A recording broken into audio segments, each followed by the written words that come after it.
Assalamualaikum warahmatullahi wabarakatuh. Perkenalkan, nama saya Hikmah Mahir Mutiah, mahasiswi Prodi Pendidikan Dokter, Angkatan 2017, Fakultas Kedokteran dan Ilmu Kesehatan Universitas Muhammadiyah Yogyakarta, dengan nomor induk mahasiswa 2017-0310-122. Pada video kali ini, saya akan menjelaskan mengenai monitoring hemodinamik. Apa sih itu monitoring hemodinamik? Monitoring hemodinamik adalah suatu pengukuran terhadap sistem kardiovaskuler yang dilakukan secara invasif maupun non-invasif. Invasif yang dimaksudkan di sini adalah peralatan monitoring hemodinamik yang memiliki akses secara langsung terhadap organ. Sedangkan untuk pengertian dari non-invasif adalah peralatan monitoring hemodinamik yang tidak memiliki akses secara langsung terhadap organ. Sebelumnya, kita harus mengetahui terlebih dahulu pengertian mengenai hemodinamik.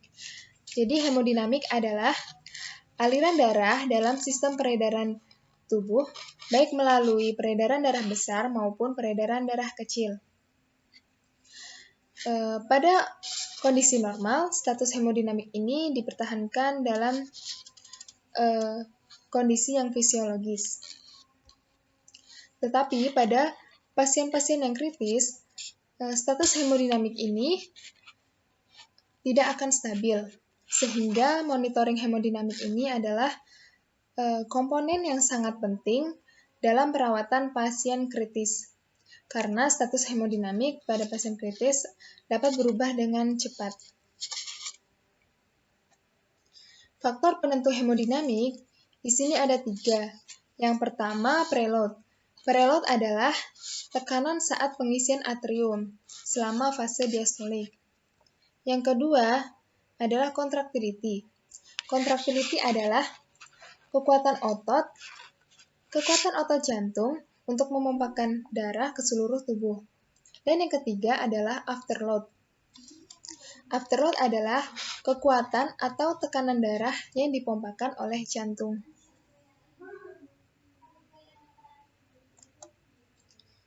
Oke, selanjutnya saya akan menjelaskan mengenai peralatan monitoring hemodinamik. Yang pertama, di sini ada bedside monitor. Bedside monitor ini berfungsi untuk memantau kondisi dari pasien. Di sini terdapat denyut jantung, kemudian ada EKG, kemudian di sini ada tekanan darah sistolik dan tekanan darah diastolik. Dan juga di sini ada MAP. Di sini juga terdapat saturasi oksigen dan yang paling bawah ini adalah frekuensi nafas. Kemudian selanjutnya ada EKG. EKG adalah alat yang berfungsi untuk mengukur aktivitas listrik jantung. Alat ini digunakan dengan cara ditempelkan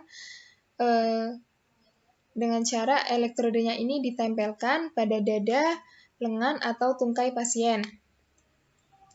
Kemudian disambungkan ke alat elektrokardiograf atau bedside monitor. Selanjutnya di sini ada NIBP atau non-invasive blood pressure. Jadi, NIBP ini adalah alat monitoring hemodinamik yang non-invasif berfungsi untuk mengukur tekanan darah. Dan di sini ada mesin yang kemudian akan berfungsi untuk mengembang dan mengempiskan manset. Dan di sini nanti manset akan dipasang pada lengan pasien. Oke, selanjutnya di sini ada pulse oximeter. Pulse oximeter ini adalah alat yang berfungsi untuk mengukur kadar oksigen pada jaringan perifer. Alat ini digunakan dengan cara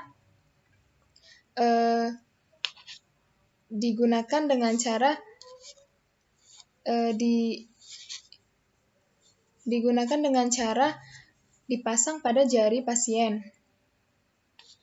Kemudian dihubungkan ke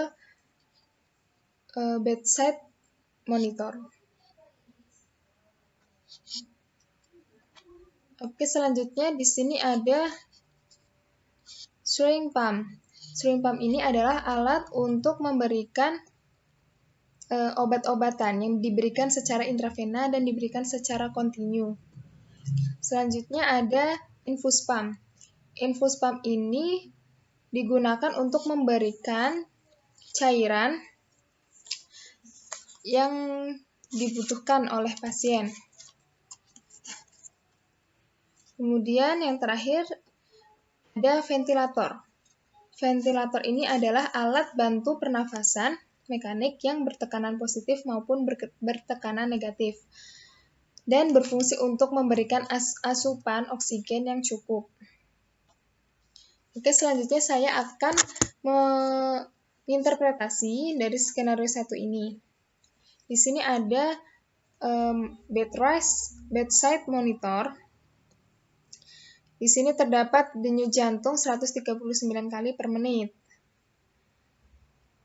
Sedangkan nilai normalnya itu berada pada rentang 60-100 kali per menit, jadi lebih dari normal. Dapat dikatakan di sini bahwa pasien takikardi. Kemudian untuk EKG-nya di sini juga terdapat gambaran sinus takikardi. Kemudian di sini saturasi oksigennya adalah 100%. Untuk nilai normalnya itu berada pada rentang 95-100%. Jadi untuk saturasi oksigennya di sini normal. Kemudian di sini untuk tekanan darah sistoliknya 71 mm raksa. Sedangkan nilai normalnya itu berada pada rentang 90-140 mm raksa. Jadi ini kurang dari normal. Kemudian di sini untuk tekanan darah diastoliknya di sini 45. Kemudian nilai normalnya yaitu berada pada rentang 60-90 mm raksa. Jadi di sini kurang dari normal juga. Jadi untuk tekanan darahnya di sini dapat disimpulkan bahwa pasien mengalami hipotensi. Untuk MAP-nya di sini 54. Untuk nilai normalnya yaitu 70-105 mm raksa. Dan ini juga kurang dari normal. Jadi dapat disimpulkan pada skenario 1 ini pasien mengalami sinus takikardi dengan kondisi hipotensi. Cukup sekian presentasi video dari saya. Maaf jika masih banyak kesalahan. Cukup sekian. Assalamualaikum warahmatullahi wabarakatuh.